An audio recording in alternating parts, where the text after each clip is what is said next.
Hello, I'm Marcia Cavanaugh. Thanks so much for joining us. Well, if politics were football, Mary Landrieu would be facing a third and long situation. We'll be looking at both the elections and the games tonight as the Senate races and some local elections head toward a runoff and as the Saints begin the second half of their season. We'll also look at controversies over offshore fracking and an uptown firebombing incident. Plus, we will ask about what to expect from the Pelicans, the basketball playing kind. On our court are tonight's Informed Sources, Errol Laborde, producer of Informed Sources, Jeremy Alford, publisher, LaPolitics.com, Jeff Duncan, sports columnist, NOLA.com, the Times-Picayune, and David Hammer, investigative reporter, WWL-TV, Channel 4. First over to Jeremy for an election wrap-up. As it stands right now, we are facing a runoff in the Senate race. Right, and after coming in first place, you would think this would be a time to celebrate for Mary Landrieu. It's quite the opposite. Her Republican opponents received more votes for her. The math doesn't look promising. And then we learned this week that National Democrats have canceled their media buy for the runoff. In short, Mary Landrieu's by herself. To delve a little bit deeper into the numbers, Mary Landrieu won 25 parishes. She only got a clear majority in about 10 of those. And in all 10 of those, black voter registration is 40% or greater. Bill Cassidy managed to flip a dozen parishes that she carried in 2008. And just to show you how much has changed, those same 12 parishes, Kathleen Blanco carried those over Bobby Jindal when she was elected governor. So moving forward, it looks like a difficult course for Landrieu, but I think that one of the more amusing things that happened this week were two of the most unpopular politicians were brought into this race, was Governor Bobby Jindal, President Barack Obama. Bill Cassidy did agree to one debate on December 1st. He told Mary Landrieu that if she would campaign with Barack Obama in Louisiana, he will add one debate for every day she's with Obama on the trail. Landrieu's folks were asked for a response. She said, "Let's see you campaign with Jindal, and then we'll talk." When Landrieu made her speech, which I thought was a good speech election night, but she made the point about all he says is Obama, Obama, Obama. And then a few minutes later, if you watch it on TV, when Cassidy came out, he said, Obama, Obama, Obama. I mean, is he programmed that way, or are the voters aware of this, or what? I think anyone who's paying close attention to this is noticing it. Republicans made this a referendum on Barack Obama. That's what this campaign, this race is all about. When I was watching both of the Senate debates last month, I kept waiting for Obama to kind of poke his head up around and come to the podium because Bill Cassidy was talking about him so much. And Bill Cassidy can continue that narrative until December 6th. Mary Landrieu, meanwhile, has to pivot. She did that with that speech. You're right. She came out, changed the narrative. The Republicans had taken the Senate. She was no longer a chairman, but she talked about her seniority. And she went after Bill Cassidy, and that's what she has to do. I spoke with a Republican operative, Democratic operative this week, and they told me that Mary Landrieu is just going to be throwing haymakers nonstop, and she has got to connect on at least half of them. Does the fact that Republicans took control of the Senate have any impact at all in terms of maybe making Republican voters stay home, or on the flip side, making supporters of Mary Landrieu feel like, well, it's a lost cause anyway, she's not going to have the kind of seniority. She'll have the seniority, but she won't have the position as the head of the Energy Committee or any of these other positions. Yeah, those are excellent points, and those are questions I was looking into before the primary even rolled around this week. And to answer the first part, Republicans are now saying, let's finish this. They look at Landrieu as the last pin standing, and really she is. She is the last statewide elected Democrat in Louisiana. As for her chairmanship, she's already pivoting. She can run on her seniority. She's been in the Senate for a long time, and she's also gently reminding folks that she brought bacon home to Louisiana several times, like the offshore federal royalty program that's just going to be bringing millions into Louisiana. Starting in 2017. Right. Yeah. And as you said, you mentioned haymakers. I mean, she came out swinging the other night with her speech, and she challenged Representative Cassidy to 6 debates, and you say he's just agreed to 1. Just to 1, and she has a new slogan. It's "Where was Bill?" They have a website, wherewasbill.com. She was immediately using that on the campaign trail on Wednesday morning, trying to show differences between her vote and Bill Cassidy's. Cassidy made the point several times about Obama that Landrieu vote, I forget what the percentage is, something like 95%. 97%. Okay, whatever it is, 97% of the time. But most votes are not ideologically divisive votes. I mean, there's a lot of procedural votes that people do. And so probably any senator has a higher percentage of voting with the president than you would think, just because there's just so many procedural votes out there. Like Bill Cassidy, and that's something that the Landrieu campaign, I think, waited too long to point out, that Bill Cassidy's voted with the president as well, if you want to look at bills that have been signed into law. And that 97 number, there's a lot of fluff with that. And there are votes that you can, it depends on how you look at it. It may be a vote to kill a bill, it may be a vote just to bring up a bill, not actually to pass a bill. So that 97 number, that's the number we've heard the most. But quite frankly, probably the most important number in this election is 21, and that's the number at which Mary Landrieu is polling with white voters. And unless she can move that number up, you're just not going to win statewide office with that number. She might be back in the civil rights bill, where somebody like Gillis Long was accused of voting pro-civil rights, and actually was on a procedural vote that you can construe as being that. I mean, it's the way that you interpret them. Yeah, you can play with those numbers and make it look like whatever you want. In this case, it's 97. So the runoff December 6th, what do you expect the turnout to be? Turnout's going to be lower, certainly. One reason is the thrill is gone. The Republicans have taken the Senate. That unknown is removed from the table. Early voting was a big boost for Landrieu. It made up the margin of victory for her over Cassidy. But this go around, early voting butts up against Thanksgiving. And December 6th is what? The SEC championship football game. I guess the campaigns are at least thankful LSU didn't make it, but now that the campaigns are over, we can all rally behind what really matters, which is beating Alabama. So. Are we still going to see those Republican heavyweights like Boise Bollinger coming out publicly for Landrieu? Well, he's already come out. He can't go back. But I think it's going to be a little quieter than we were expecting. Does that make any difference for her, though? I mean, I think the big question is Obama going to come to Louisiana? Because Landrieu at the beginning of this election, she needed a big black turnout, and I think she looked at the strategy menu. She ordered up a classic Obama campaign, Hold the Obama, which is like a shrimp porvo without the shrimp. And so if she can maybe get him here, she'll energize the black base, and she'll get Cassidy to agree to more debates. Right, we'll have more than one debate, Right. which would be really nice for the voter. Okay, Thanks a lot, Jeremy. David, over to you. You did a piece about offshore fracking, and that has a lot of people going, what? We didn't realize that was happening. Right. I mean, that was probably the most important thing that I was trying to accomplish with the piece, was making sure that people understood that it was happening, not taking a position in the very dynamic debate over whether fracking is dangerous or affects the environment negatively. But there are key differences that I found between the two types, the onshore style, which is with the shale gas, and the offshore style, which is that onshore you're drilling down and directional drilling, which means they're going down and then going sideways under the ground in very hard, impermeable rock like shale, and using it to blast huge holes in there to try to create pathways for gas to flow into the well and up to production. Offshore, it's much more aligned with the basic drilling process, which is to go straight down, and then when you get into a pay zone, as they call it, where the oil or gas is, then you may help yourself a little bit by pushing out impediments and using this blasting of chemicals and sand and water to clear the pathway and make the flow go easier and speed it up. So it became there's ways to do it in multiple levels, and it became much more cost effective for the various oil companies. So it's grown a great deal offshore in recent years. So it's something that has been employed for quite a while. Yes, for about 30 years offshore, 70 years onshore, but it's only recently that we've drawn a lot of attention to it because these new developments onshore made it much more cost effective for the oil companies. It became much more popular. Then there was all this clamoring because onshore you have the water table, the aquifers where people get their groundwater for drinking water,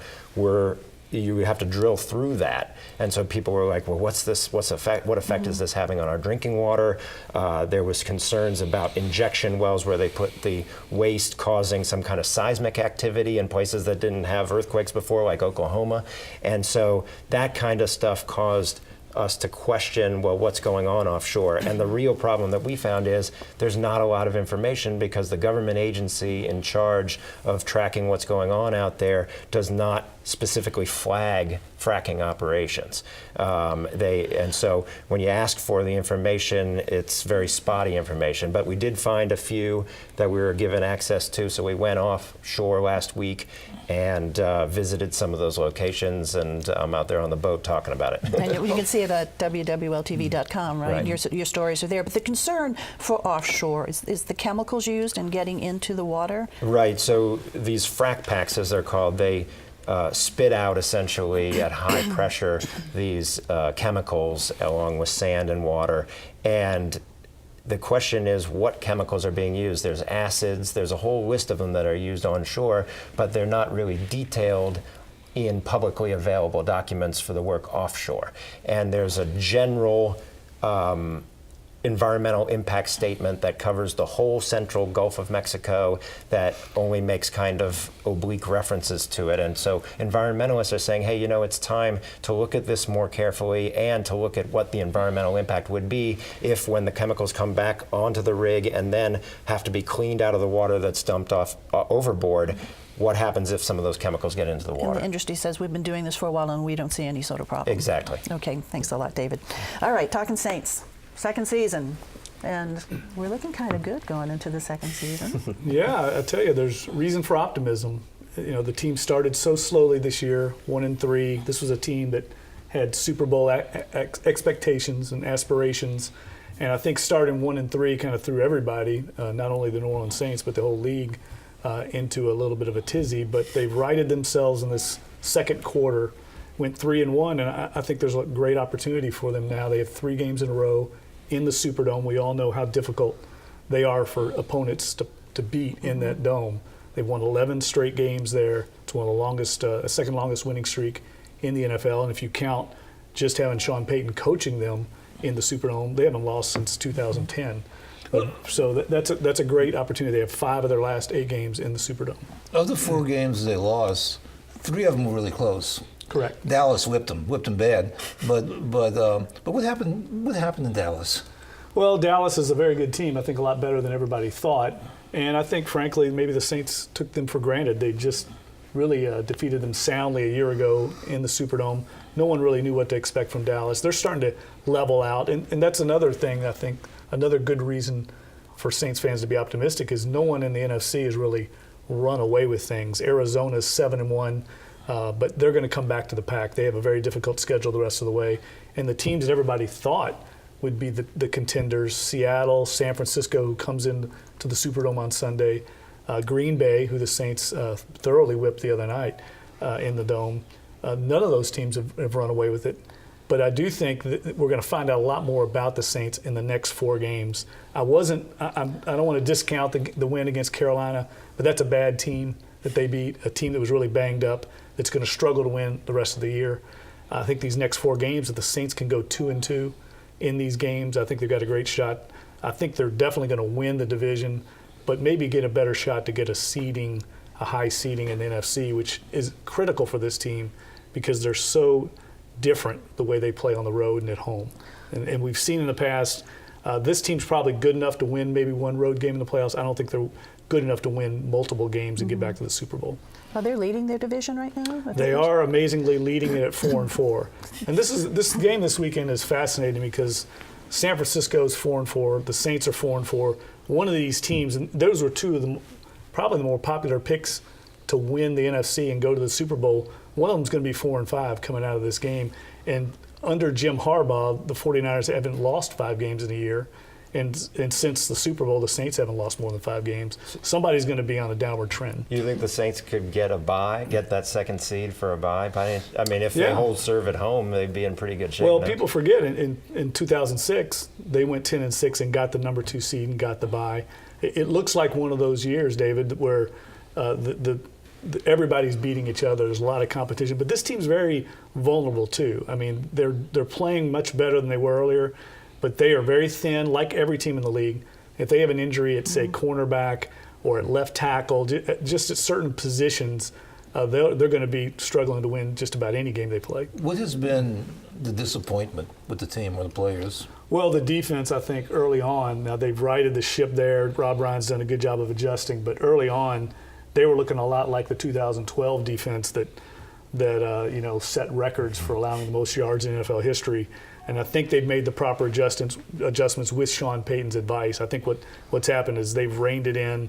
They're playing much more conservatively there, not taking as many chances, and therefore they're not leaving themselves as vulnerable to the bigger plays they were giving up earlier. And I think along the way, they've gained confidence because they were playing very poorly early on. I think they kind of lost themselves or lost their confidence, and they seem to be gaining that swagger back on their side of the ball. But again, this game Sunday is going to be very difficult because this team they're playing is mentally tough. They're the kind of team that can come into that environment and not get rattled. Corey White worries me because he should. even when he got the pick in the last game, he overran it and was out of position and just got lucky that the ball bounced off the receiver's hands, and he was going the wrong direction on that long play against Detroit, which killed us. But he does have 2 interceptions. He is getting around the ball more, but less than that, I think, is just the overall secondary in general. They've got to play better back there. They weren't challenged against Carolina. They're very limited offensively. Yeah. But Green Bay, they played very good situational defense. Reason for encouragement, I think.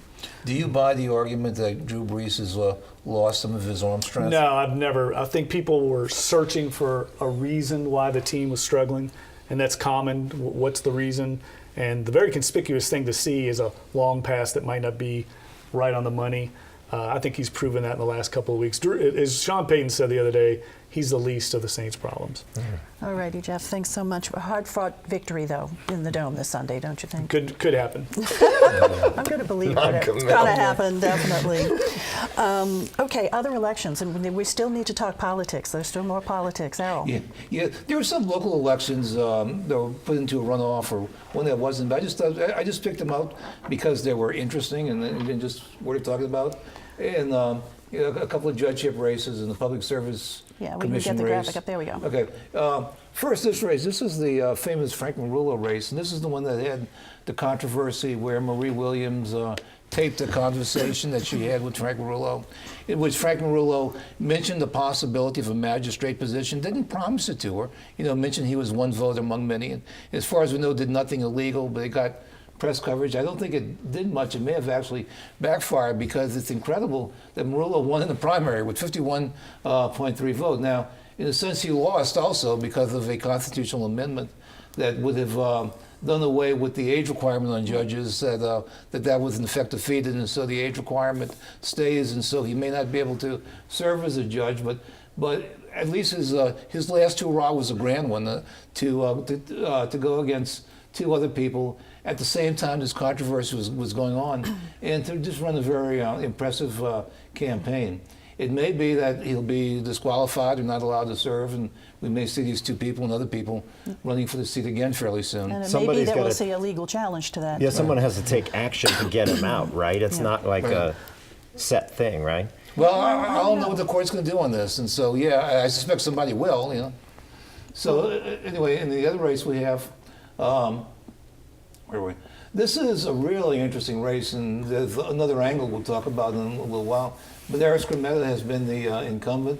He was accused by a lot of people of taking money from people who were big-time energy-producing agencies, the kind of business that he would be regulating. Forrest Bradley Wright is an activist on environmentalists. He belonged for the Alliance for Affordable Energy, and he ran a fairly strong campaign. And as you see, he actually led him in the primary, and so to force this into runoff. Now, as a rule, anytime an incumbent is forced into a runoff, especially if he finishes second, he's in trouble. Now, money's going to be a factor in this. I mean, there's going to be a lot of companies with big money that want to have a say-so in this. Not a lot of new money came into this, but this may be a factor. So this is going to be a big race, and it could be. I know you were talking about that. This could really swing the Public Service Commission. Yeah, this is one of the big surprises of the night. Most folks were expecting Scrimetta to at least have a fighting chance of finishing this without a runoff, but to come in second And to have fewer votes than the Andrew Scrimetta votes, it certainly doesn't look good for him. He's someone who can certainly raise a lot of money from industry. I expect that he will in the runoff. I expect that Wright's former party affiliation, he was a Democrat before this cycle, will probably be a major factor. But I think what everyone's really talking about is their firebombing, right? Yeah, we'll get that. Yeah, we're going to get to that for a second. Quickly, Errol, if you can And back in this one up. other race, this was a juvenile court race, and usually not a very important election, except this was the one where the incumbent was disciplined because she wasn't living where she was registered. Right. And this was Yolanda King, I think and we she have would. the graphic up here, Okay. too, for the juvenile court. Boy, we didn't have. Okay. Sorry. Well, anyway, she ran again anyway and finished third. And so after all the legal proceedings, she won't be a judge, after this election. So. Yeah, and there is a runoff for that. Okay, and as you mentioned, the firebombing story, which has a tinge of politics, perhaps in it. We don't know. It's under investigation.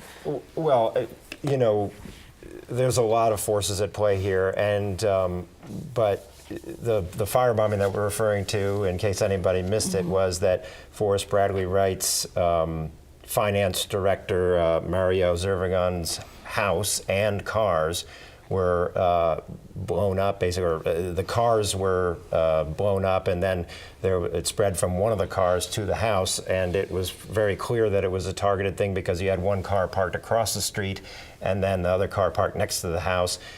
3 families are out of this apartment that is owned apparently by Zervigon's wife's family.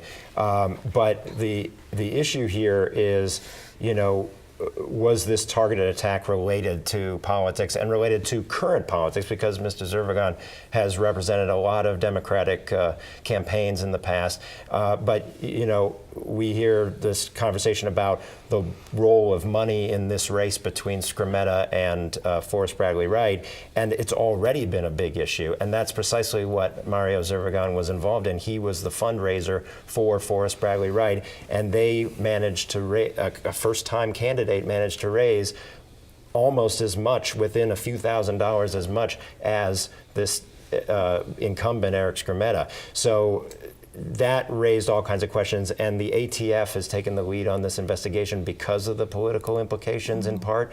And the agent told me today that they are going to be interviewing members of both Bradley Wright's campaign and Scrimetta's campaign about it as a part of their investigation. They're canvassing the neighborhood, looking for video, looking for everything that they can. Purchase of accelerant agents and stuff at nearby stores. So this is an intense thing, and it calls to mind, as we've discussed, some of the issues where, sometimes politics, people involved in politics can be targets or apparent targets of attacks. Yeah, just a few years ago, I guess it was 09 or 10, there's a consultant here in New Orleans, Brian Welsh, is probably best known as an operative for the Democratic Party, Democratic candidates. His car was caught on fire, firebombed, exploded in the warehouse district. Brian Welsh famously recruited an adult film store to run for the Senate against David Vitter. But I don't think that anything ever came of that investigation. No, and it's interesting that Brian Welsh actually happens to be a part of Forrest Bradley Wright's campaign now. As you said, a very intense situation. And we should mention that Mrs. Zervigon had another campaign that he worked for on the ballot, too. It was a judicial candidate in which the winning candidate won easily, but there was another campaign that he was involved in. For civil court. And fortunately, no one was injured, but 3 cats were lost in that fire. Correct. Okay. Correct. Thanks a lot, David. All right, Pelicans, the basketball playing kind. How are we looking? Well, they kind of snuck up on everybody. As usual in New Orleans, we're all focused on football at this time of year, and we turn our attention to basketball after the holidays. But the Pelicans are off to a 2-2 start. They have drawn about 15,000 fans on average, which is near the bottom of the league, but nevertheless decent turnouts for their games so far. The emergence of Anthony Davis, the third-year player from Kentucky, is really the storyline. He is now being looked at as perhaps the next big thing in the NBA after LeBron James and Kevin Durant move on. He is an emerging superstar, and he's off to an incredible start. And so he gives you reason to go out and see this team play. He's only 21 years old. He continues to get better, and he's playing with a confidence right now. And I think the entire team now recognizes this is his team. And for a while, I think in the last couple of years, everybody was trying to develop their roles and figure out who was going to be the lead dog, if you will, in the pack. There's no question who that is now. But this team is still trying to develop around Anthony Davis. They're finding their way. And I think it's going to take a little while. They had so many players injured a year ago. They're back on the court together now, and everybody's trying to figure things out. They've got a big stretch coming up here. They play the defending champion San Antonio Spurs Saturday night in San Antonio. Then they go to Monday to Cleveland to play LeBron James and the Cleveland Cavaliers. We're going to know a lot more about the Pelicans after those two games because those are two of the teams a lot of people think will play for the NBA title. So we'll see where they're at, but I think right now they haven't done anything that surprised us one way or the other. Davis almost had a triple-double in that first game, and he was one block shy. I mean, how often do you see somebody get a triple-double almost with blocks? I think he's going to get get plenty of those this year. I mean, he's an incredible talent and a very versatile player. You know, when we talk about the Pelicans as a business, we always look at attendance, which is, marginal. But when you look at the TV package they have, the sponsorship package, the deal they have with the state, I mean, isn't it a good business operation? Well, there's certainly an opportunity there. I mean, if you saw what the LA Clippers sold for recently, I think $1 billion. That investment Tom Benson made of $330 million to buy the team, that's going to pay off in spades down the road for him. So it's just starting, though. The season just begun. Yeah, 4 games in. Long way to go. Thanks a lot. Time for looking ahead. Errol. The next big election after the runoffs will be actually in a year, October 24th next year, which will be the gubernatorial and the statewide elections, which means inevitably there's going to be a runoff because there's not going to be an incumbent. So which means a year from now we're going to be in the middle of a runoff, and the runoff will be November 21st. So we're going to have a heavy dose of gubernatorial politics coming up next year. Politics. It keeps on coming. Jeremy? Legislators will be on that ballot. But this cycle, there were 8 legislators that ran for other seats. The score didn't turn out too good. 2 won their offices, 1 because no one ran against them. 5 were handed defeats. 1 is headed to a runoff. So we'll find out, see how that last one plays out. All right. Thanks a lot, Jeff. Well, we're talking about the Pelicans. Next Wednesday is their next home game in the Smoothie King Center, and they bring the Los Angeles Lakers come to town. Kobe Bryant, one of the great players in NBA history, so it's a great chance to go out and see a guy who's at the tail end of his career. All right, thanks a lot. David? And I've got my eye on another Katrina recovery program, and I'll have a story next week about questions about the money and whether some of it may have to go back to the federal government. Okay, we'll be looking for that one. Thank you guys for being here this evening, and thank you all for joining us. And of course, we want to see you again next week for Informed Sources. Have a good evening.